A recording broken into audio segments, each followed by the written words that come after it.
Hello and welcome back to my channel. Today is going to be another request video, and somebody wanted to know how I do my false patinas on my carbon blades. So I thought I would go ahead and show you. This is an opinel number 12. Really like this knife. I normally have it coated with coconut oil because I use it to cut food sometimes, and I don't want to poison myself with rim oil or a different type of oil or a petroleum-based oil. I went ahead and took as much of the patina off, and as you can see, even with I use a really fine sanding block, one of those foam ones, and it still leaves quite a bit on it. So what I'm going to do is do a different design on each side, which means when I get done I'll have to pick what side I want, take the other side off, and redo that to make the other side to make it match up. Now, this is going to take some time, so I'm going to be setting back up my video, taking it down and setting it back up, and I'll explain. I cleaned my blades with rubbing alcohol to start with. It gets rid of all the oil, and it dries real fast and gets the blade clean. In between each step, when I wash off the mustard, I do the same thing. I'm not going to show you that, but I use a soft bristle plastic brush to get all the mustard off. You can use a little bit of soap and water, dry it off, and then another douse with the rubbing alcohol. And that's the technique I use. What I use to do this, yellow mustard works the best for me. Toothpicks on the smaller blade, or you can just carve a little drawing stick, and Q-tips. Alright, let's get started. I've got to come up a way to stabilize this, and I know how to do it. That'll work right there. I always lock the blade when I'm working with these knives. Comes in handy. Alright, let me get started and show you what I do. Alright, I just carved from a little skewer stick, slimmed it down a little bit, and that's what I want to use instead of the toothpicks because the blade is so big. Alright, the blade is cleaned. Now while I'm setting these up and moving them around from time to time, you may see something on the side of the table or on the table because it's kind of crowded, and I've been taking pictures of my art, so I'll try to not let that distract. But this is just what I got on my table today, and that's why it's so crowded. I'll show you a picture.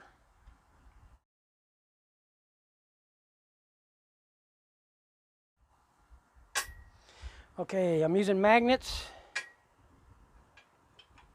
because since I'm doing both sides of the blade, I don't want it to get messed up when I flip it over. So let's get started on this side.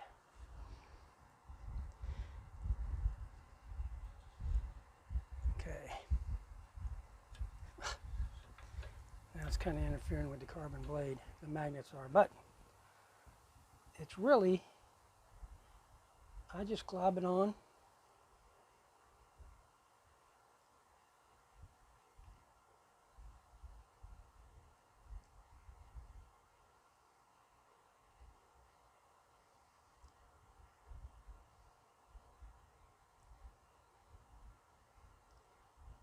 And I don't really do a pattern per se. I found out though I do like to get it in the nail slot because that seems to be a rust spot for me.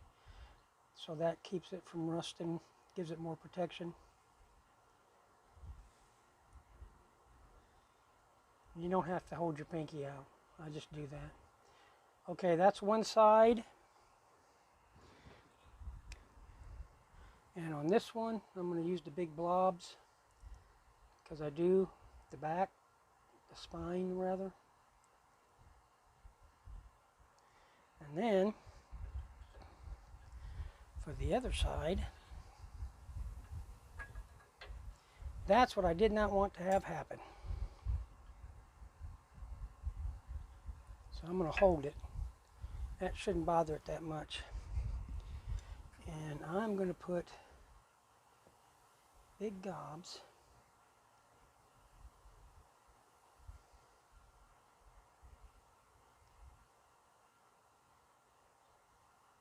I've only done this technique once on a smaller knife, and I was using a toothpick.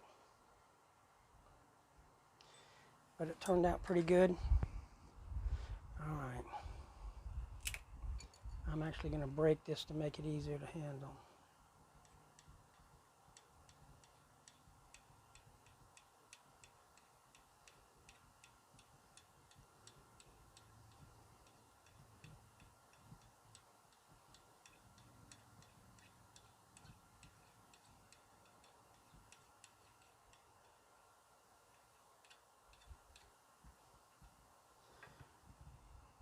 All right.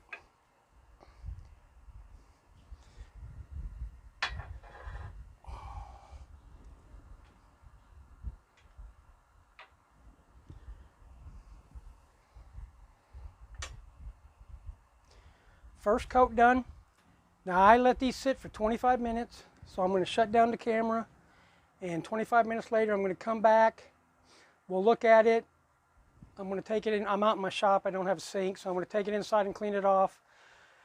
Show you what the first coat looks like, because sometimes I put up to 5 different coats of this false patina on a blade until I like the way it looks. This is number 1.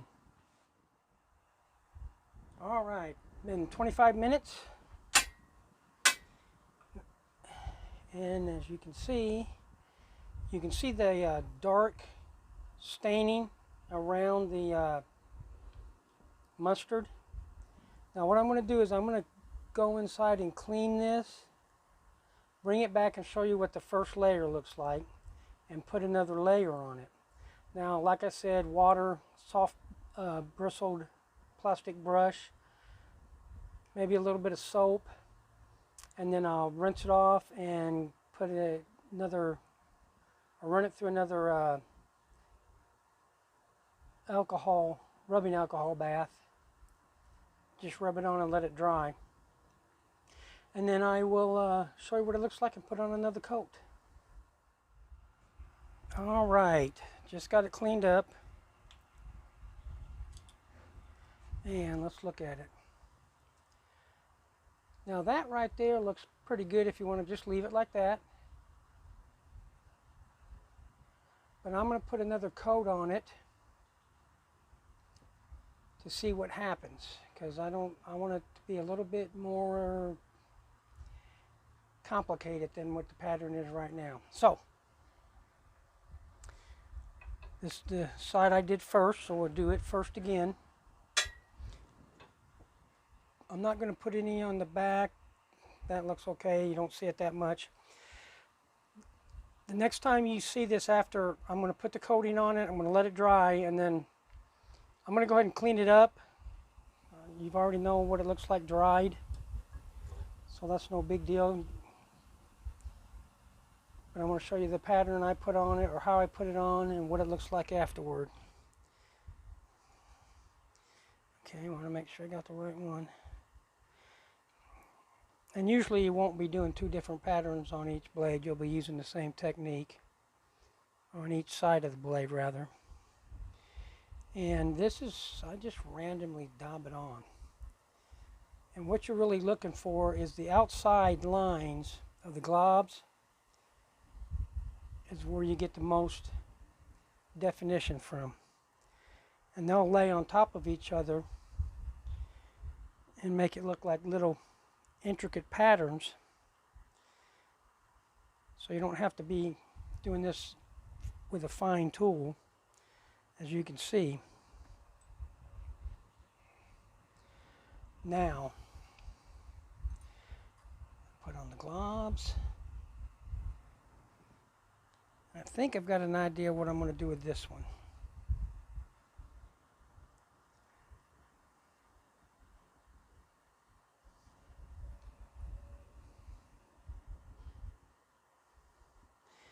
I did a similar technique on another blade, I thought, well, if I do that again, I want to try more of a, maybe a faux Damascus. So we'll just see how that does.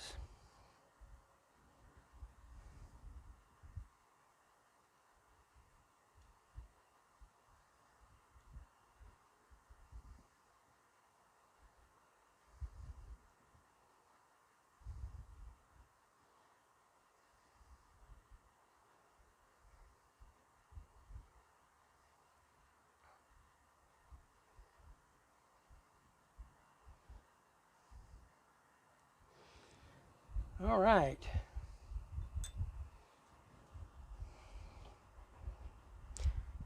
Now, like I said, I'm going to let this dry. I'm going to clean it up. And then we're going to look at it and decide, or I'm going to decide if I want to do another coating. So I'll be back in 25 minutes. All right, looks good. Okay, got the blade cleaned off. Let's look at her. Now, as you can see, this has got a lot more into the pattern, a lot more of the pattern. And that's just with big globs of mustard. And by putting it on layer over layer, it starts making that pattern look more intricate and actually like it took you more time to do it. This is actually pretty easy.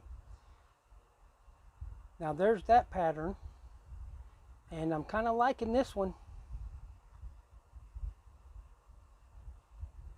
Now you could leave this like this, which I probably normally would do that.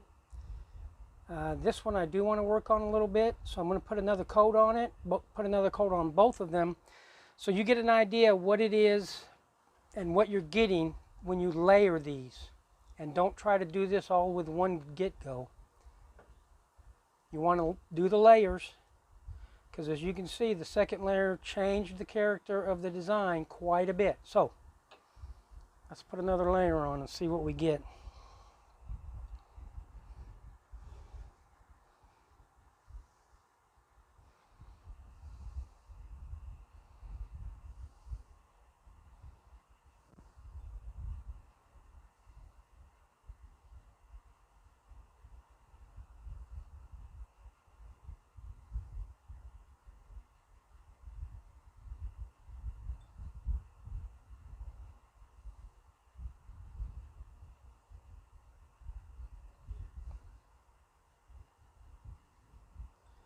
Kind of running out of mustard, so now on this one, I'm going to not very much, do the lines,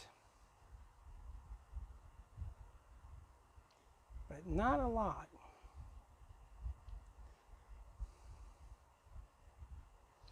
All right, let's do the other side. If I got enough mustard, I think I do. Big globs.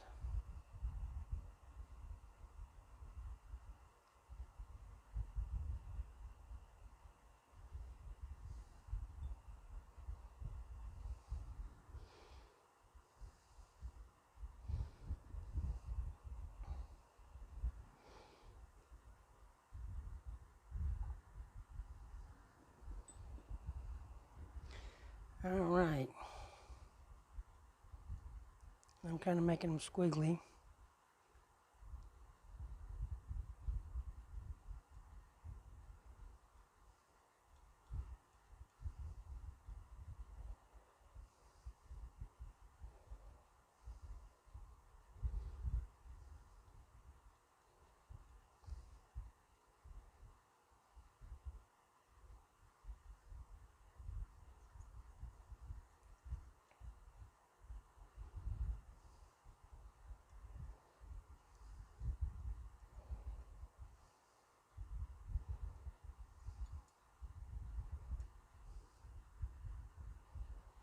Trying to get lines over most of the blade.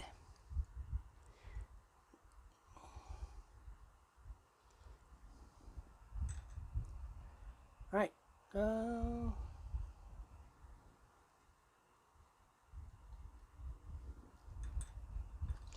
I'm done with it. A lot of this you just want to do randomly anyway and just see what pattern you get. So let this dry. I'll be back in 25 and see what the final, possibly the final, because I think it'd be enough, pattern looks like. All right, see you in 25. All right, it's been 25 minutes to clean the blade off. Put some coconut oil on it to protect it, and this is what I came out with. Now, I use big globs of mustard, but when you look at this, people think, man, that's a lot of detail work. How do you do that? Well, I do it by layering, and it makes it look like it's fine detail when it's actually bigger blobs. And I like the way that turned out. Now for the reverse side. Okay, I like this one too. It's a different type, different pattern. But the more I look at this, the more I actually like it. I might do some more like this. I'm going to keep both of these patterns on this blade, just so if people want to see it, they can see that you can use different techniques. The big thing is, I don't try to do anything in a set pattern. Me personally, I'm not very fond of that, but that's just taste more than anything. This side turned out really good, and this side turned out really good. But anyway, that's how you do it. Just experiment. The smaller blades, you'll need to shrink everything down, or put more bigger blotches, more coatings. The more coatings you put, the finer detail it has. But anyway, that's how you do these. Real simple, real easy. I would recommend waiting 25 minutes at least in between coats. Rubbing alcohol to do your final cleaning in between each step. And then whatever your oil of choice is when you get the design you like.